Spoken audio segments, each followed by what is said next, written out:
الحمد للہ کفا وسلام علی عبادہ الذین اصطفی اعوذ باللہ من الشیطان الرجیم بسم اللہ الرحمن الرحیم وَإِذَا جَاءَكَ الَّذِينَ يُؤْمِنُونَ بِآيَاتِنَا فَقُلْ سَلَامٌ عَلَيْكُمْ كَتَبَ رَبُّكُمْ عَلَى نَفْسِهِ الرَّحْمَةَ أَنَّهُ مَنْ عَمِلَ مِنْكُمْ سُوءًا بِجَهَالَةٍ ثُمَّ تَابَ مِنْ بَعْدِهِ وَأَصْلَحَ فَأَنَّهُ غَفُورٌ رَحِيمٌ۔ صدق اللہ العظیم۔ جو لوگ سنتوں سے فارغ ہو چکے ان سے گزارش ہے کہ وہ اگلی صفوں کو پر کر لے۔ آئیے بھی آگے آئیے۔ محترم بزرگوں، دوستوں اور عزیز نوجوان ساتھیوں، کون ایسا ہے جس سے کوئی خطا نہیں ہوتی؟ صبح سے شام تک بہت سے گناہ ہو جاتے ہیں۔ علماء کرام کا اس بات پر اتفاق ہے کہ مسلمان کے لیے ہر گناہ پر توبہ کرنا واجب ہے۔ اللہ تعالیٰ کا ارشاد ہے، توبوا الی اللہ جمیعا ایھا المؤمنون لعلکم تفلحون۔ سورہ نور۔ اے ایمان والو، تم سب اللہ کی طرف پلٹو اور توبہ کرو، امید ہے کہ اس طرح تم فلاح پاؤ گے۔ توبہ بندہ مومن کی ضروری صفت ہے۔ اللہ تعالیٰ نے مومنوں کی صفت بیان فرماتے ہوئے ایک جگہ انہیں التائبون فرمایا ہے، یعنی برابر توبہ کرنے والے۔ اس سے بھی یہ معلوم ہوتا ہے کہ بندے سے خطا ہو جانا کوئی عجیب بات نہیں۔ انسان سے بھول چوک ہوتی ہے، اس پر غفلت طاری ہو جاتی ہے، وہ نفس اور شیطان کے پھندوں میں پھنس کر صحیح راستے سے بھٹک بھی جاتا ہے۔ لیکن مومن کی پہچان یہ ہے کہ جیسے ہی اسے احساس ہوتا ہے کہ اس سے غلطی ہو گئی ہے تو پھر وہ اپنی غلطی پر جمتا نہیں اور نہ اپنی غلطیوں کے لیے عذر اور تعویلیں تلاش کرتا ہے، بلکہ فوراً توبہ کرتا ہے، یعنی فوراً اللہ کی طرف پلٹتا ہے۔ دوستوں اور ساتھیوں، توبہ کا مطلب ہے لوٹنا، واپس آنا یا پلٹنا۔ اس لفظ میں ہی توبہ کی حقیقت کی طرف اشارہ موجود ہے۔ توبہ کے لیے 3 شرطیں ہیں۔ پہلی شرط یہ کہ انسان دل سے اپنی غلطی کا اعتراف کرے اور اس پر شرمندہ ہو۔ دوسری شرط یہ ہے کہ وہ اس غلط کام سے باز آ جائے، اور تیسری شرط یہ ہے کہ وہ اس بات کا پکا ارادہ کرے کہ اب پھر وہ غلط کام ہرگز نہ کرے گا۔ جو لوگ اپنے غلط کاموں کے لیے بہانے اور عذر پیش کرتے ہیں انہیں کبھی توبہ کی توفیق نہیں ہوتی، اور نہ اس صورت میں توبہ کے کوئی معنی ہے کہ انسان غلط کام کرتا رہے اور ساتھ ہی توبہ بھی کرتا رہے۔ توبہ کے لیے ضروری ہے کہ انسان اپنی غلط روش سے باز آ جائے اور آئندہ کے لیے بھی سچے دل سے اقرار کرے کہ اب پھر کبھی وہ غلطی نہ کرے گا۔ محترم بزرگوں اور دوستو، یہ تو ان گناہوں کے بارے میں ہے جن کا تعلق صرف خدا سے ہے، یعنی حقوق اللہ کے تعلق سے۔ رہے وہ گناہ جن کے تعلق بندوں سے بھی ہے، یعنی حقوق العباد کا جہاں تک تعلق ہے، مثلا کسی کا حق مار لینا، کسی کی غیبت کرنا یا کسی پر جھوٹا الزام لگانا، تو ان گناہوں کی صفائی کے لیے ایک مزید شرط یہ بھی ہے کہ انسان اس شخص سے بھی اپنا معاملہ صاف کرے جس پر اس نے زیادتی کی ہے۔ اگر اس نے اس کا حق مارا ہے تو اس کا حق اسے لوٹائے، اور اگر اس کی غیبت کی ہے یا اس پر تہمت دھری ہے تو اس سے معافی مانگے۔ عزیز دوستوں اور ساتھیوں، ہم پر اللہ تعالیٰ کا کتنا بڑا احسان ہے کہ وہ ہماری خطاؤں اور غفلتوں کو معاف فرما دیتا ہے، ہمیں بار بار متوجہ فرماتا ہے کہ ہم اپنی غلطیوں سے باز آئے اور اس کے دامن رحمت میں پناہ لیں۔ قرآن پاک میں جگہ جگہ اللہ تبارک و تعالیٰ نے توبہ کی تاکید اور تلقین فرمائی ہے۔ اللہ تعالیٰ اپنے بندوں پر بے حد مہربان ہے، اسے اپنی مخلوقات سے کوئی دشمنی تو نہیں کہ وہ انہیں سزا ہی دینے پر تلا بیٹھا ہو اور وہ اپنے بندوں کو مار مار کر ہی خوش ہوتا ہو۔ وہ رحمان و رحیم ہے، مہربانی کرنا اس کی صفت ہے۔ بندہ چاہے کتنے قصور کر چکا ہو، لیکن جب بھی وہ اپنے قصوروں کا اعتراف کرے اور شرمندہ ہو کر اپنے رب کی طرف پلٹے تو اس کے دامن رحمت میں بڑی وسعت ہے۔ وہ اپنی پیدا کی ہوئی مخلوق سے بے حد محبت رکھتا ہے، حد درجے محبت رکھتا ہے۔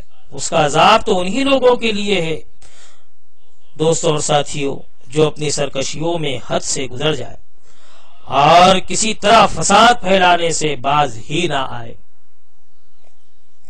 نبی اکرم صلی اللہ علیہ وسلم نے اللہ تعالیٰ کی اس مہربانی کا ذکر کرتے ہوئے ایک بار ایک بڑی عمدہ مثال سے بات سمجھائی۔ فرمایا کہ اگر تم میں سے کسی شخص کا اونٹ ایک ایسے ریگستان میں کھو جائے جہاں نہ کہیں پانی ہو اور نہ کوئی آبادی، اور اس کے کھانے پینے کا سامان بھی اسی اونٹ پر ہو، اور جب وہ شخص اس اونٹ کو ڈھونڈ ڈھونڈ کر مایوس ہو جائے اور زندگی سے نا امید ہو کر کسی چٹان کے نیچے لیٹ جائے، تو عین اس حالت میں یکایک وہ دیکھے کہ اس کا اونٹ سامنے کھڑا ہے، تو اس وقت جیسی کچھ خوشی اس شخص کو ہوگی، اس سے بہت زیادہ خوشی اللہ تعالیٰ کو اپنے بھٹکے ہوئے بندے کے پلٹ آنے سے ہوتی ہے۔ بھائیوں، ویسے بھی ذرا سوچئے تو یہ بات اچھی طرح سمجھ میں آ سکتی ہے کہ اللہ تعالیٰ ہی تو ہے جس نے بچوں کی پرورش کے لیے ماں باپ کے دل میں محبت پیدا کی ہے۔ اگر اللہ تعالیٰ ان کے دلوں میں یہ محبت پیدا نہ کرتا تو ماں باپ کاہے کو تکلیفیں اٹھاتے اور اپنے عیش و آرام کو چھوڑ کر بچوں کی خاطر مصیبتیں جھیلتے۔ اب ہر شخص خود سمجھ سکتا ہے کہ جس خدا نے ماں اور باپ کے دل میں محبت پیدا کی ہے، خود اس کے اندر اپنی مخلوق کے لیے کیسی کچھ محبت موجود ہوگی۔ قرآن پاک میں اللہ تبارک و تعالیٰ کا ارشاد ہے، استغفروا ربکم ثم توبوا الیہ ان ربی رحیم ودود۔ لوگو، اپنے رب سے معافی مانگو اور اس کی طرف پلٹ آؤ، بلا شبہ میرا رب رحیم ہے اور اپنی مخلوق سے محبت رکھتا ہے۔ بھائیوں اور دوستو، سوچنے کی بات ہے کہ ایک طرف تو اللہ تعالیٰ کو یہ بات اتنی عزیز ہے کہ بندہ اس کی طرف پلٹے اور اس سے اپنی خطائیں معاف کرائے، دوسری طرف اس کا یہ ارشاد ہے کہ لوگوں اپنے رب سے معافی چاہو اور اس کی طرف پلٹ آؤ تو وہ ایک مدت تک تم کو اچھا سامان زندگی دے گا۔ اس سے معلوم ہوتا ہے کہ توبہ کرنے والوں کو اللہ تعالیٰ آخرت ہی میں نہیں بلکہ اس دنیا میں بھی اپنے فضل و کرم سے نوازتا ہے۔ اگر کوئی قوم اس دنیا میں اپنی غلط روش سے باز آ جائے، اللہ تعالیٰ کے احکام اور ہدایت کے مطابق اپنی زندگی کا نقشہ بنائے، تو چاہے وہ اپنے غلط کاموں کی وجہ سے کیسی مصیبتوں کا شکار کیوں نہ ہو چکی ہو اور اس نے اپنے ہاتھوں اپنی بربادی کا کیسا ہی انتظام کیوں نہ کر لیا ہو، لیکن اگر وہ اپنی غلطی کو محسوس کر لے، نافرمانی چھوڑ کر اللہ کی بندگی کی طرف پلٹ آئے، تو یہاں بھی اس کی قسمت بدل جاتی ہے۔ بربادی اور عذاب کے بجائے اس کے لیے انعام، ترقی اور سرفرازی کا فیصلہ لکھ دیا جاتا ہے۔ اللہ تعالیٰ کے رحمتوں کو متوجہ کرنے کے لیے تو یہ سب سے زیادہ کارگر صورت ہے۔ حضرت ابو ہریرہ رضی اللہ تعالیٰ عنہ فرماتے ہیں کہ میں نے رسول اللہ صلی اللہ علیہ وسلم کو یہ فرماتے سنا ہے کہ خدا کی قسم، میں دن میں 70 مرتبہ سے زیادہ اللہ تعالیٰ سے بخشش چاہتا ہوں، یعنی استغفار کرتا ہوں اور توبہ کرتا ہوں۔ ایک اور حدیث میں آتا ہے کہ لوگوں اللہ سے توبہ کرو اور بخشش چاہو، بے شک میں دن میں 100 مرتبہ توبہ کرتا ہوں۔ اللہ تعالیٰ کی صفت مغفرت اس کی تمام صفات کی طرح بے حد و بے حساب ہے۔ انسان سے چاہے جتنی کوتاہیاں ہوئی ہو اور چاہے اس کے گناہوں کا اندازہ لگانا بھی ہمارے لیے ناممکن ہو، لیکن اگر توبہ کی شرائط پوری کرتے ہوئے ایسا گناہ گار بندہ بھی اللہ تعالیٰ کی طرف پلٹتا ہے تو اللہ تعالیٰ اسے معاف فرما دیتا ہے۔ اسی طرح چاہے جتنے گناہ گار انسان اس طرح پلٹے وہ سب کو معاف کر سکتا ہے۔ اس کی مغفرت کا دامن نہایت وسیع ہے۔ حدیث شریف میں اللہ کے رسول صلی اللہ علیہ وسلم نے ارشاد فرمایا کہ اللہ تعالیٰ اپنا ہاتھ رات کو پھیلاتا ہے تاکہ دن کا گناہ گار توبہ کر لے، اور اپنا ہاتھ دن کو پھیلاتا ہے تاکہ رات کا گناہ گار توبہ کر لے، یہاں تک کہ سورج اپنے ڈوبنے کی جگہ سے نکلے۔ توبہ کا دروازہ ہر شخص کے لیے کھلا ہے اور ہر وقت کھلا ہے۔ ہر شخص کے لیے موقع ہے کہ وہ موت کی علامات نمایاں ہونے سے پہلے توبہ کر لے۔ اللہ تعالیٰ کے اس رحم و کرم کا سلسلہ اس وقت تک جاری رہے گا جب تک قیامت کی علامات میں سے یہ علامت سامنے نہ آ جائے کہ سورج مشرق کے بجائے مغرب سے طلوع ہو۔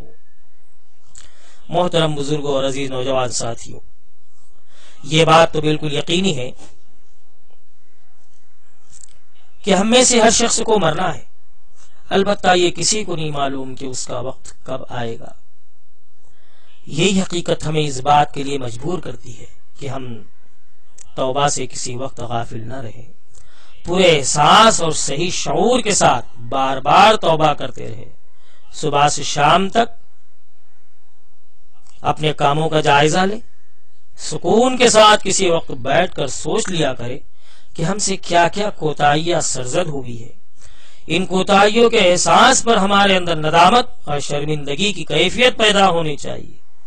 ہمیں اپنے رب سے سچے دل سے توبہ کرنی چاہیے اور ہر روز اس نئے فیصلے کے ساتھ زندگی میں قدم رکھنا چاہیے کہ اب ہم اپنے طرز عمل پر نگاہ رکھیں گے، جو قصور ہو چکے ہیں ان کی تلافی کریں گے اور آئندہ پھر ایسی غلطیوں کا شکار نہ ہوں گے۔ بھائیوں، اپنے قصوروں کی تلافی کے لیے سچے دل سے توبہ کرنا تو ضروری ہے ہی، لیکن اس کے ساتھ ساتھ عملی توبہ بھی ہونا چاہیے۔ عملی توبہ کی ایک شکل تو یہ ہے کہ انسان سے جو قصور ہو گئے، اگر عملی طور پر ان کی تلافی کی کوئی شکل ممکن ہو تو آدمی اس میں دریغ نہ کرے اور اس کے ساتھ ساتھ اس بات کا بھی اہتمام کرے کہ وہ خدا کی راہ میں کچھ مال خیرات کرے۔ اس طرح خیر کی طرف پلٹنے میں بڑی مدد ملتی ہے اور اللہ تعالیٰ کے فضل سے انسان کو اپنے حالات درست کرنے میں بہت آسانی ہو جاتی ہے۔ حضرت صلی اللہ علیہ وسلم نے ارشاد فرمایا، ایک آخری بات سن کر اپنی بات ختم کرتا ہوں۔ اللہ کے رسول صلی اللہ علیہ وسلم نے ارشاد فرمایا کہ جس طرح پانی آگ کو بجھا کر ختم کر دیتا ہے، اسی طرح صدقہ خطاؤں کو ختم کر دیتا ہے۔ دوستو اور ساتھیو، اللہ سے دعا ہے کہ اللہ تعالی ہمارے عمل کو قبول فرمائے، ہمیں توبہ کی توفیق عطا فرمائے، ہمارے گناہوں کو معاف فرمائے۔ اقول قولی ھذا واستغفر اللہ لی ولکم ولسائر المسلمین واستغفروا انہ هو الغفور الرحیم۔